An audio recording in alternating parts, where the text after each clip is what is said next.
Welcome to Empower with Umazi. On today's episode, I have a close friend. She has inspired so many people. She's moving communities, empowering communities. And I'll just give her the opportunity to introduce herself. Hi, everyone. It's so lovely to be here. Thank you, Esther. And just to tell you that this is an amazing platform. And I'm so humbled to be here. So, my name is Nasim Jahangir. So Nasim is a mom of two. She's employed here in Kenya. She works in HIV programming. CEO of a community-based organization, a businesswoman, and many other things. But I think those will be good enough for my introduction. Thank you for the work that you do in the community. This is where I come from. I come from Kilifi, born and raised in Kilifi. So seeing the impacts that you make in my community really is really amazing. And I'm super grateful. May God bless you. May God bless your work and continue doing what you're doing. You're touching so many lives in different ways. So I know you just didn't wake up and become a CEO, you became a mother, became a clinical officer, there's a story behind it. Like, tell us, how did you get yourself there? Like, just a bit of like your journey in high school, or was it your dream all along to be in the medical field? Is it something that just happened? Tell us about that. I think many people don't know that I started this passion since I was a child to do community work. When I'm actually from a county in Kenya that is is one of the counties that are underserved. The community are underserved. It's Kwale County. So being a girl born in Kwale County and in a very rural area, it is tough to thrive in such an environment.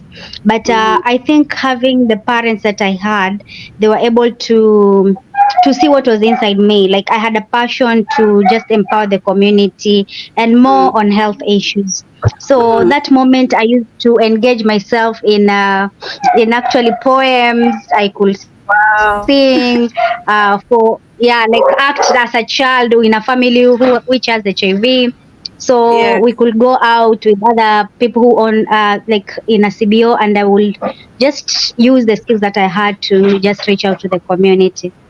So as I was growing up, going to high school, I think in high school there wasn't much until when I was going back to home, when I go back home over the holidays. But when I went to college and with the background of clinical medicine and surgery, I just realized that I think this is where I want to be. And not only a clinician that will just see patients, do diagnosis and go home, but go deeper in behavioral change and community services, and also the prevention packages. Yeah, so this is how my journey started. Sorry, my dog just came in. When I finished college, I started to volunteer my services in a hospital back here in Kilifi County before I was employed. So again, I chose to do a lot of community work, support group. Yeah, I think in a nutshell, that's where I started.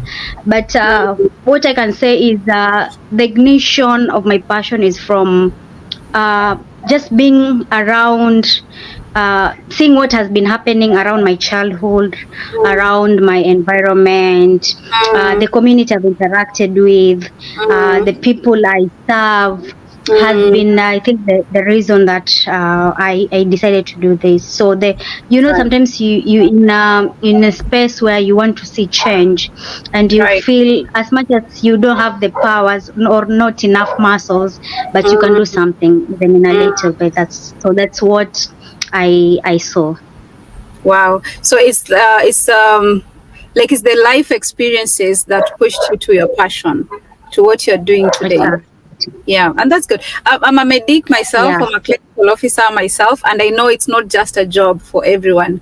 It is a passion. And being a clinical officer, you come from Quest, and Africa at large, some of the profession, they are like just presumed to be tough or presumed to be for a certain gender, especially the male gender. How did you manage to like navigate that when you're practicing in college, when you're new? Did you face any challenges, stereotyping or something like that in your profession when you are young in your profession? Yeah, I think just being a woman in this place is just hard. Just being a woman, just before you do anything else, it's just Mm, tough to be a woman. So you have mm, to fight for everything, and you have to show people that it's not about gender, but it's something that is possible. mm. So I think my navigation comes from my support system, which is my mom. Wow, yeah. My mom is one woman that has a lot of contribution to who I am because she Mm, kept pushing. We mm, had a lot of challenges, especially raising my school fees, going to mm, school, being able mm, to cater for education, but she mm. never gave up. And the only good thing that I will do is to just work hard. That's true. So especially for where I come from, also Mm, succeeding isn't easy, but I gave it mm, my best. Like with the resources I had, I said, yeah, I'm gonna do this and I'm going to work hard, and I got the grades to do it. And it's a thing that shouldn't be looked like a very difficult thing for a woman. I think women can are able to do anything, and if you look at the world now, women are getting into spaces where people used to think they're not going right. to thrive. Right, right. I agree Yeah. with you 100%. I think women are beating the odds. They're proving themselves that they can do it, and it's possible for you to Exactly. do the same career which is male dominated, for to say the least. So Nasim, looking at I want us to talk a little bit about your organization and what you do for the young women. Yeah, okay. So, as I said, the other hat that I wear is being a chief executive officer. So, Right. back in 2015, marking 9 years now, I Mm-hmm. started a community-based organization here in Kenya, and it's just working in coastal areas. So we have an office in Kwale, here in Kilifi town, and in Malindi, and Mombasa. So I'm working in these three counties. Like I'm heavy on these three counties, but I Yeah. support Tana River once in a while and Lamu. Oh So wow. yeah, so Connect to Retain actually is coined from my experience when I had a scholarship. Went to the US as a clinician, and I worked in a clinical trial clinic that was called Connect to Protect. Yeah, so Okay. Connect to Protect was so the issue in the US was like prevention issues, how to prevent Right. adolescents from getting HIV to spread. And when you look at it here home, is retaining them. Like, yes, they have HIV, yes, you've identified them. Then how do you ensure that they live up to their full potential? So that's the problem, because people like want to go for treatment, or once they start treatment they default, or they most of them won't make it to adulthood, and Mm-hmm. especially if they don't take their meds. So I was like, I think the problem here will be retention, so I coined it to Connect to Retain. Okay. So Connect to Retain is just a community-based organization, and our big thing is we empower adolescent girls and young women with health interventions, with the aim of reducing HIV infections. It's very, Yep. our statistics show that young girls are very vulnerable due to many Yes. reasons. So even the prevalence among girls is higher than in men. So that's why we targeted the young girls. So we Young reach them girls. through behavioral change intervention. Right. We do community outreaches, and we try to get to work with the legal community, like the lawyers. So we have pro bono lawyers who conduct legal clinics in the rural areas and listen to cases of gender-based violence.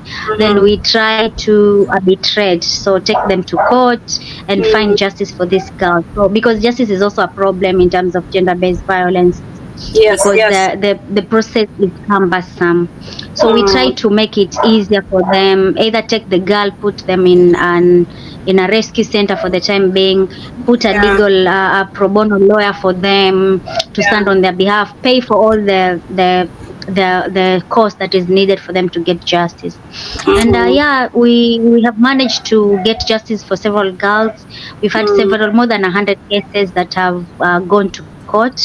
We've got several mm, judgments, people going to jail for 20 years, a mm, lifetime, which is something that I'm really happy because people used to go yeah, scot free. And then we yeah. also do education. Yeah. So for education, we do a lot of empowerment in terms of there's something we call value-based education, where we add values in education Mm, in terms of how you handle a student, mm, the human relation part, not just being a teacher, but the mm, understanding of the needs of the students and the mm, psychosocial part of a student.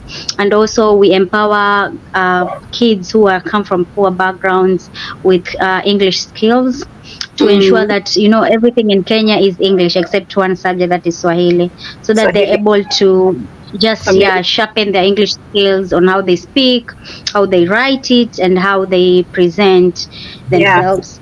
Yeah, so Mm, this more for their just their future. And then we are mm, also doing advocacy. Advocacy is in terms of many issues, climate action issues. If we feel yeah.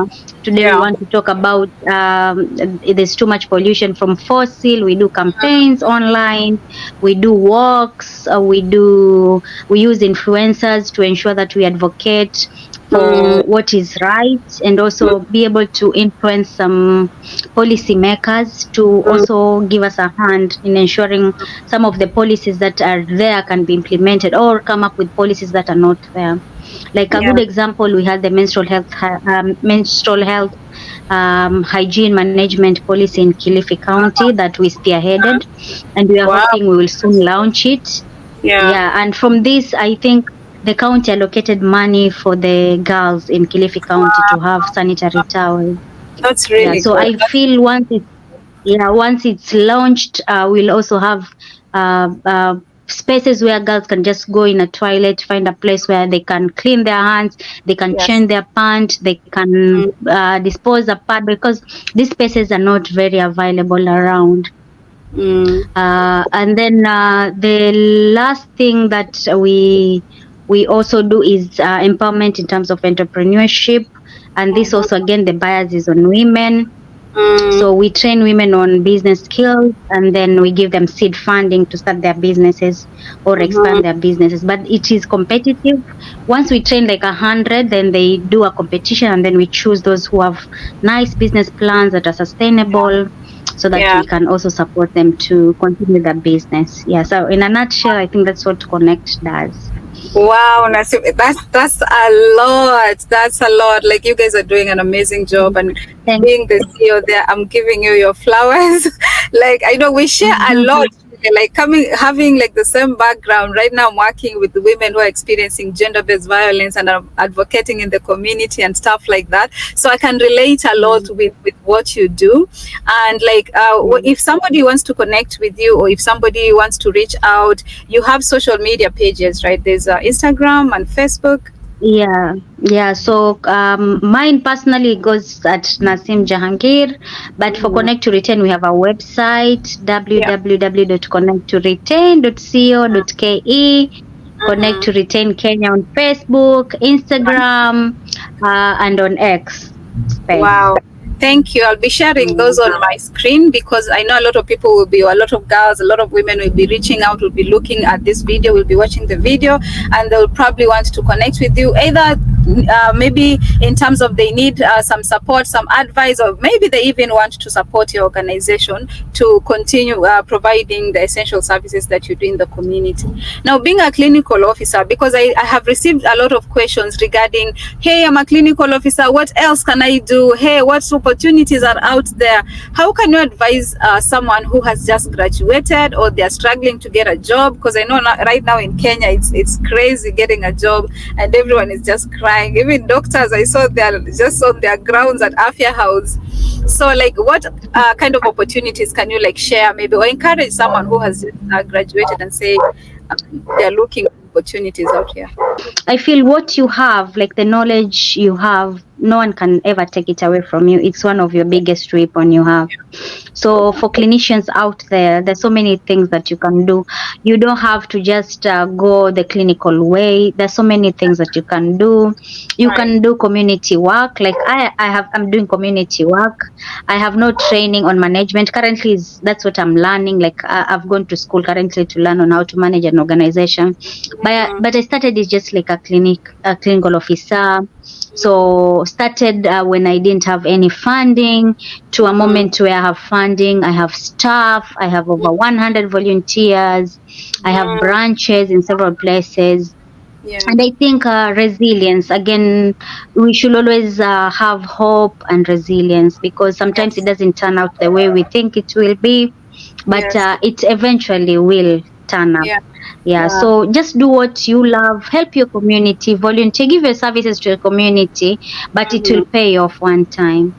Wow, Yeah. Nassim. I mean, you've summarized this whole interview, because, like, I was going to ask about, like, how do you empower, but you've already shared that, like, you have all your social media pages. I see you're very active in terms of, empowering people, sharing information, and keep doing what you do, because, I mean, you're touching so many lives. Like, you never know who you're talking to, but someone out there could just be listening to that message and they're like, wow, this is what I was waiting for. So, thank you. I think as I conclude, I just want to touch base on, like, so you're here, you're employed by the county, you have your own organization running, you have a family, as a woman, you're like basically everything in the house. How do you balance those roles? And Yeah, and like, I'm currently back in school. and you're back in school, like, Mhm. I can imagine being in school as an adult is not an easy road. Yeah, So how do you it's manage not to easy. balance I that? even tell my lecturers, kindly be kind to me. Just be kind I to these know. old women. Yeah, how do you balance that, and how Yeah, do you so take care of yourself? I think it's more of just self-discipline and time management, discipline especially. Like how early do you rise up? How late do you go back to bed? But doing all these things, trust me, I have a lot of free time. It's not like I'm always bombarded by a lot of work. No, I manage my So time, just and planning. when I say this is my me time, then I give this a me time. Like I've been away for a whole month for holiday in the US, because I Yeah, was like, no, this is it's too much now. Let me just take a break where people won't be able to call me, and our yeah, time zones are totally different. So I take a break. I work out. I meditate. I read my Bible. So I had this idea where I do like 9 verses of the Bible every day, and I have to do it. So someone I really admire told me, try to do something that you love every day for 10 minutes. So that's something that I've adopted. If it's just coming out to go sit out with my 9 dogs and yeah, have them hang around my back, and then just shower and go to work. yeah. Yeah, like now I just came from work and I had to cook. So I Wow. think just proper time management and just trusting in the process, yeah, and a lot of prayers. I think also it's not without God, trust me. God is one of the biggest pillars that have held me. Actually, he's the pillar that has held me, because there are moments I was like, no, this is over, I can't do this anymore, I Yeah. can't take it, I need to just let go. But I think that he's always there, and he will just remind you, hey, you You'll will never be rise. So right. just Yeah. pick yourself up.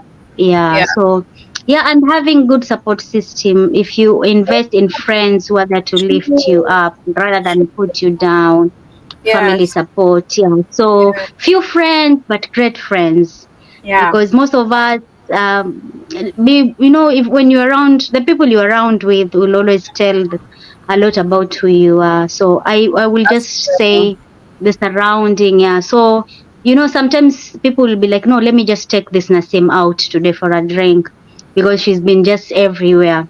I Yeah. know that some people will always tell me, tukuulize za wapi leo? Like, I'm like, Yeah. I'm in Kilifi. They're like, no, you're all over. So Yeah. we don't even know when Where to you get are. in, yeah, where you are. So I think just time management, and always, life work balance. Always find time for yourself, because if you don't, then your body will force it on you. Yeah, that's true. I like the fact that Yeah, you have to find something that you like doing, something that will will refresh your mental state, because sometimes we want to be exactly. jack of all trades, and that's why sometimes we lose it. We end up losing it. Like you just find yourself running Yeah. around and you don't have even time to do self-care, and you have mental breakdown. So thank you for mentioning that a lot, because I know a lot of people, there's a lot of mental health issues out here, and it's Yeah, important. they're there. Yeah, you're running around with so many other people's expectations and even forgetting your own time. Exactly. I need to sit down. Yeah. Yeah. Yeah. And So there's one word that says, you cannot love others if you don't love yourself. don't So you love have to yourself. start loving yourself before you give That's your love powerful. out. That's Yeah. powerful. Yeah. So so what is the future? What is the vision of your word? Like connect to retain, or what you're doing? Like what should we expect in the near future? Yeah, so currently we venturing on building our own space. Mm-hmm. So I'm working. I think in the next like a few months, I'll be putting up a fundraiser to support me build Okay. up a building that will have offices Yeah. and a wellness center for the young people, and probably a clinic again. So this will be like a space that is like all services that a young person needs will be available. So this is Wow. something I've always envisioned, and I hope Wow. God will support me and my people will support me to Amen. make this happen. Amen.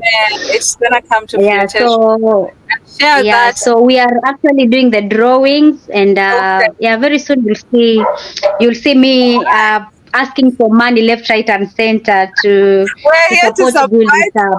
We're here to support, not just because you're my friend, but because you're Yeah, I helping our know.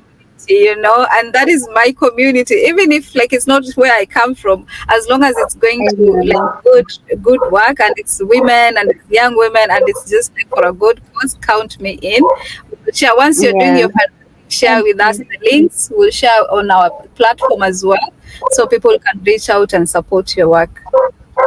I will. I'm glad when I had this trip, I met some people who are like, show us the drawings and we'll see how best you can support. You can even come down and start, like, we are Wow. engineers, we Yeah. can just Oh, do the work for you. Yeah, so I just hope all this will just come to pass, it and will. It we're gonna, will. yeah, and one day we will be launching our own Yes. place, a You space have to where send every young invitation. I want person, to come. yeah, I know every young person will feel part of it here in Yes. Kilifi County. It's been Yeah. a journey for sure. Yeah, and possibly also like expand our services to other counties and probably also in other countries. That's what also I'm looking Yeah. at in the next 10 years. Yeah. Amen to that. We claim that in Jesus' name. We have Amen. Amen. so one word Amen. for a young woman who is watching Auntie Chimu. I know you call yourself Auntie Chimu on Yeah, TikTok. this is yeah, so when you tell kids I'm Nanti Nasim, and then you tell them repeat, they'll be Yeah. Chimu, Auntie Yeah. Chimu. So yeah, so I was like, so my grandmom used to call me Chim Chim, and now the kids call me Auntie Chim. I'm like, so this na is very hard to pronounce. So when I used to go for mentorship sessions in high school, I was like, let them dub me Auntie Chimu. So one Yeah. word from Auntie Chimu is yeah, I think everyone has a potential, and there's enough space for each and everyone in this world to make a change. It's just True. you to tap on it and look at it, and you Yes. go for it. So Thank you. that's what I believe in. It doesn't matter if you're a man or a woman. And as it goes, women are powerful. They're a powerful tool that can change the world. Yes, and that's really powerful. And thank you. I just want to thank you for taking your time to share with us your journey, encourage our young women, our young girls outside there. We are really grateful. Like, I know a lot of people will watch this video and they will be inspired and be empowered. So, thank you for sharing your journey. And until next time, bye.